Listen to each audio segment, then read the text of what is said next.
All right, so Iceland, it's often hailed as like this feminist paradise, right? Yeah. Topping global gender equality rankings, like for 15 years straight. Yeah. But Incredible. this recent BBC special report that we're diving into today really makes you question those like picture-perfect perceptions. Yeah, it's fascinating, this BBC report, how it kind of takes us beyond the statistics and, the glossy facade and right into the lives of women in Iceland. It's like they've cracked the code in certain aspects of equality, right? Yeah. But there are these lingering shadows that are hard to ignore. Definitely. And that's what I find so intriguing about this deep dive. We're exploring what those shadows reveal, not just about Iceland, but about the complexities of gender equality, like everywhere. Yeah, it's easy to get swept up in this narrative of Iceland as like a utopia, but Absolutely. this report really forces us to dig deeper. It's tougher questions. Yeah, so let's start with just like the facts, right? Iceland has consistently held the top spot on the Global Gender Gap Index for 15 years straight. Incredible. But then we find this really kind of jarring statistic.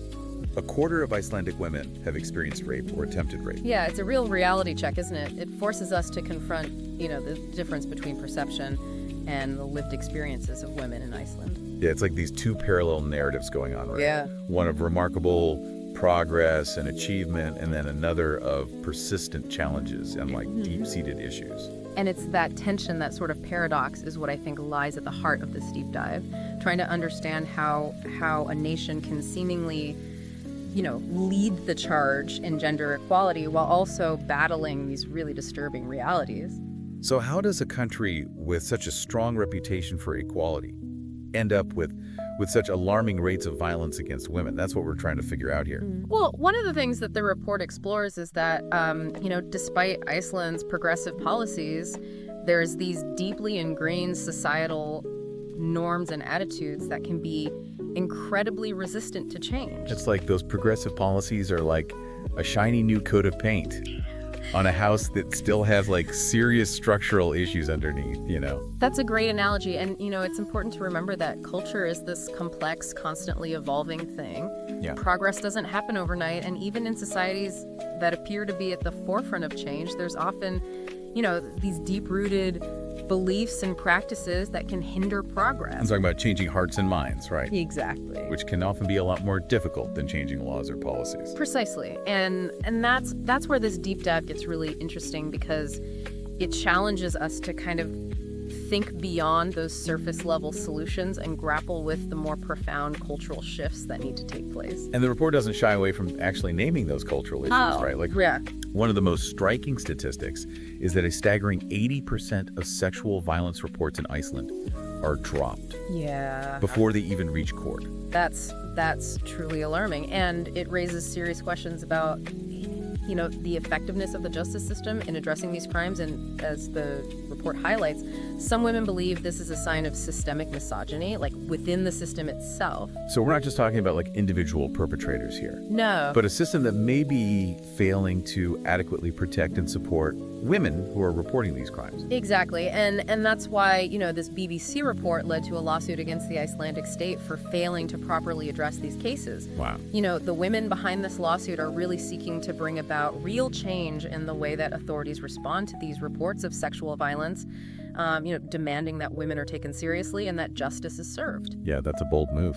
And it highlights that even in a country that's considered, a pioneer in gender equality, there's still a long way to go in ensuring that the system truly protects and supports women. Absolutely. I think this case has the potential to have major implications for how, gender-based violence is handled in Iceland and could even serve as a catalyst for similar legal challenges in other countries. It's a reminder that achieving true gender equality requires constant vigilance. Yeah. And a willingness to challenge the status quo, even in those places that we perceive to be doing everything right. Right. It also underscores that change often requires those who have been marginalized or harmed by the system to actually speak up and demand better. And that's where Hulda's story comes in, right? The report introduces us to this incredible woman, a survivor of abuse, Right. who founded an organization called UFGAR. Right, and UFGAR is really dedicated to giving a voice to survivors of gender-based violence and challenging that pervasive myth of Iceland as a feminist paradise. She bravely shares her own story of the abuse that she suffered at the hands of her grandfather. And she talks about the pressure to stay silent that so many women in Iceland face. Her story is incredibly powerful, and it serves as a stark reminder that violence against women can happen anywhere, regardless of a country's progressive image. Yeah, and it highlights that these issues often thrive in silence, and that breaking that silence is a crucial step in creating real and lasting change. Absolutely. It's not just about speaking out, it's also about creating spaces where survivors feel safe and supported to share their stories and access the resources they need to heal. And that's one of the things that Iceland is trying to address, right? Yeah. Like, the report highlights the creation of a purpose-built shelter for women fleeing violence. And it's designed with this focus on community and empowerment, like providing a safe and supportive environment for women to kind of rebuild their lives. Yeah, and what's really interesting about this shelter is the design. It features these open communal spaces and encourages residents to be actively involved in running the household. So it's about fostering a sense of belonging and independence, a world away from the often isolating experience of traditional shelters. It's almost like a microcosm of the kind of society that they're striving to create, right? Exactly. One where women are empowered and supported and have a voice in shaping their own lives. Yeah, exactly. It's a reminder that true progress often requires us to rethink those traditional models and come up with innovative solutions that meet the unique needs of those we're trying to serve. So, we've talked about the dark side of this paradox. Yeah. But we can't forget about the incredible strides that Iceland has made, in advancing gender equality. They're doing some truly remarkable things that are worth celebrating and learning from. For sure. And one of the most striking examples is their approach to parental leave. In Iceland, parental leave is a full 12 months, and it's designed to be split equally between mothers and fathers. Wow, that's amazing. So it's not just lip service to shared parenting. They've actually created a system that encourages it. Exactly, and the impact is incredible. A whopping 90% of Icelandic fathers take paternity leave. That's incredible. The report highlights how this shared responsibility has a lasting impact, leading to more involved fathers and greater respect for the work that mothers have traditionally done. They even profiled a family where the mother works in salmon farming while the father stays home to care for their 5 children. It's incredible. Talk about flipping the script, right? On those traditional gender roles. It really shows that there are different ways to approach family life. Yeah. And that policy can really help shift societal norms and create a more balanced and equitable approach to parenting. And this focus on challenging traditional gender roles starts at a very young age in Iceland, right? Yeah. They have this unique practice in some nursery schools called compensation work. Yes, compensation work involves separating boys and girls for parts of the day and encouraging them to engage in activities typically associated with the opposite gender. So for example, you might see girls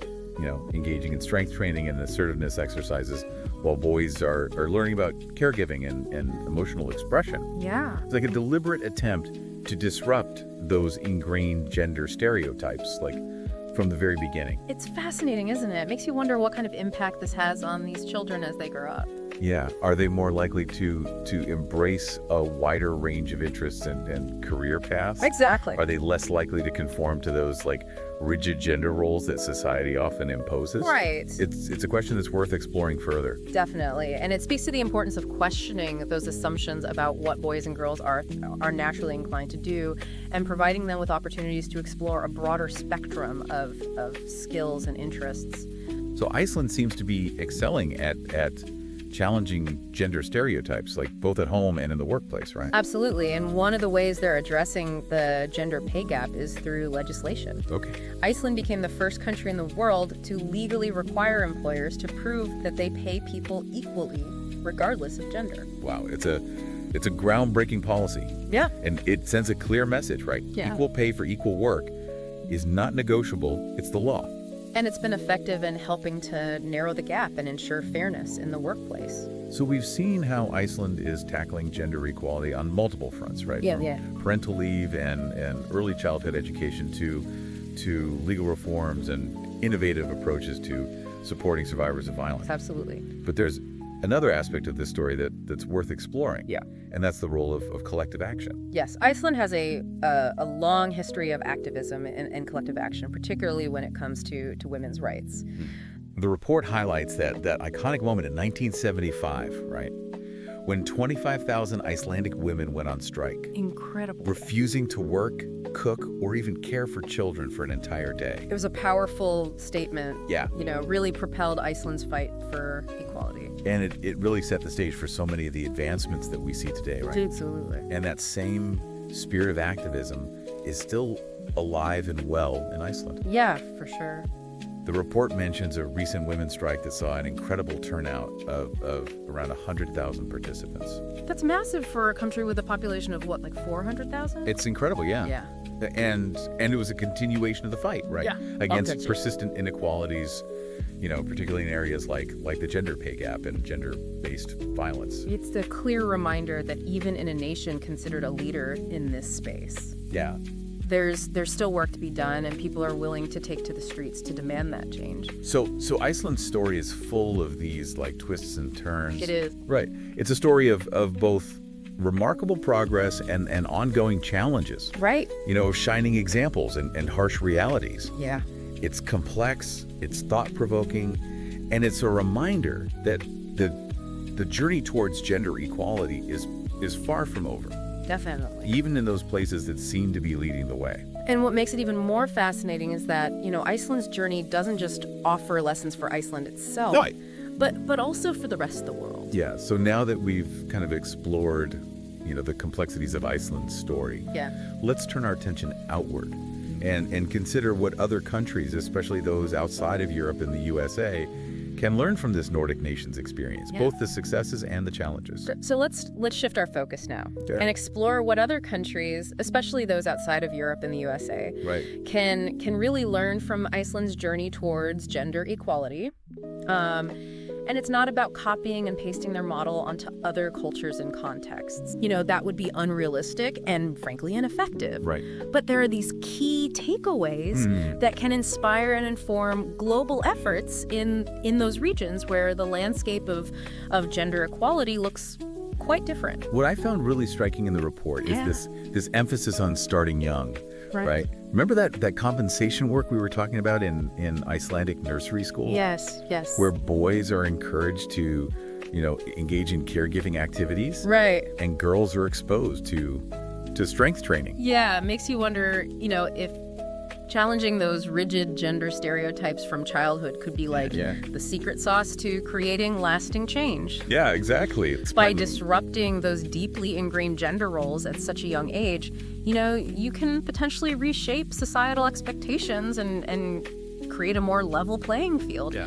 for everyone, regardless of gender. And it's not just about ticking boxes.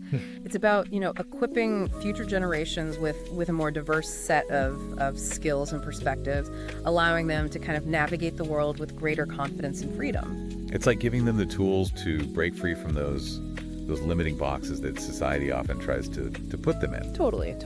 But while early intervention is crucial, right? Yeah. We can't ignore the power of collective action in driving, systemic change. Yeah, for sure.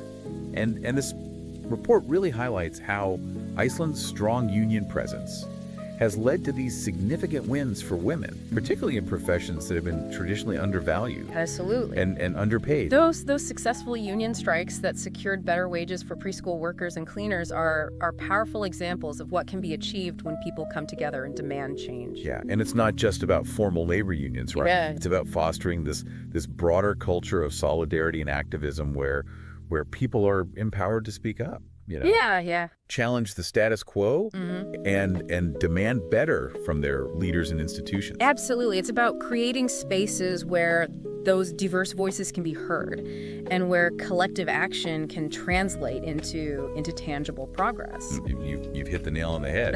It's like creating that ripple effect Yeah. of change, right? That starts at the grassroots level and extends outwards. But let's not forget about those harsh realities right. that we discussed earlier, Yeah. particularly the issue of gender-based violence. And Iceland's struggles in that area offer some sobering lessons for other countries. Yeah, for sure. Reminding us that progress isn't always linear, and even nations with progressive policies can still grapple with these deeply seated, cultural norms and attitudes that perpetuate violence against women. It's a wake-up call, isn't it? Yeah. Telling us that we can't afford to become complacent even when things seem to be moving in the right direction. Yeah, achieving true gender equality requires this sustained commitment to dismantling those harmful systems that allow violence to persist, It's about constantly questioning those ingrained biases, those subtle ways in which, discrimination and inequality can manifest, even in societies that seem to have come a long way. And it's about listening to the voices of survivors. Believing their stories and providing them with the support and resources they need to heal and seek justice, Organizations like Holda's FGAR Absolutely. play a vital role in amplifying those voices and challenging the status quo. Absolutely. They demonstrate the power of individual courage and collective action in pushing for that systemic change. Yeah. They remind us that even in those countries that appear to be at the forefront of gender equality, there are still, battles to be fought and injustices to be addressed. Now, this report sparked a lot of discussion about, the role of women in leadership. Iceland has had a female president for decades. Yeah. Right? So does that play a role in their progress? Yeah. Does having women in positions of power automatically translate to greater gender equality? It's a complex issue. The report suggests that having women in leadership positions is certainly a factor, but it's not a guarantee of progress. Right. It's not about simply filling quotas or ticking boxes. It's about creating an environment where women from diverse backgrounds can lead authentically. Right. Bring their unique perspectives to the table. Yeah. And challenge those long-held power structures that have traditionally excluded them. So it's about ensuring that those leadership positions are truly accessible.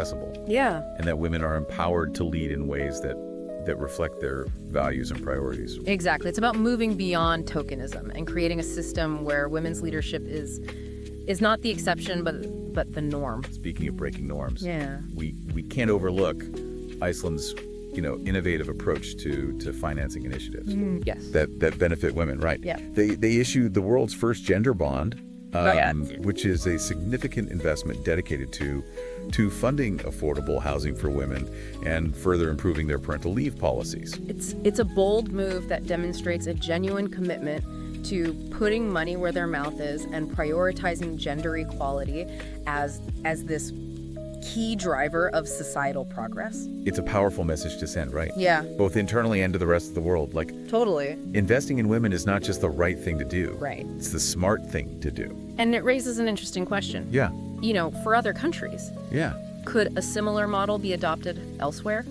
Could we see more governments and institutions leveraging financial instruments to support women's, economic empowerment and well-being? Yeah.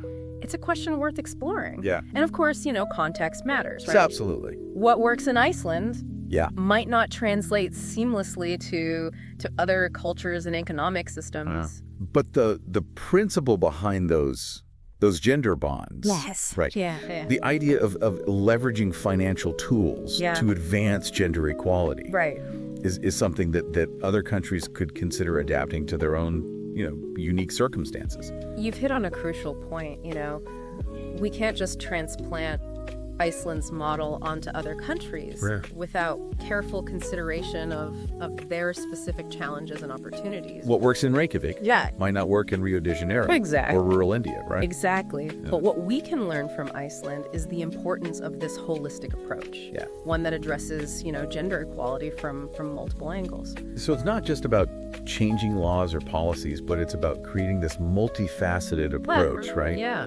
That tackles those deeply ingrained cultural norms, empowers women economically, and provides them with the support and resources they need to thrive in all aspects of their lives. It's about weaving together those different threads of change, right? To create a more equitable and just society. Exactly. And it's a continuous process. It's a journey, not a destination. Yeah. And even Iceland, with its remarkable progress, still faces challenges Right. and recognizes the need for constant evolution and adaptation. So let's dive into what this means for other countries, right? Yeah. Especially those outside of Europe and the USA who are looking to advance their own gender equality efforts. What are some concrete actions that they can take, inspired by Iceland's example, but tailored to their own unique context? So we've really explored this whole multifaceted approach that Iceland has taken to gender equality. Yeah. The triumphs, the setbacks, the innovative policies, Right. the deeply ingrained cultural challenges, right? It's a complex picture, but it offers these valuable insights for other nations, right?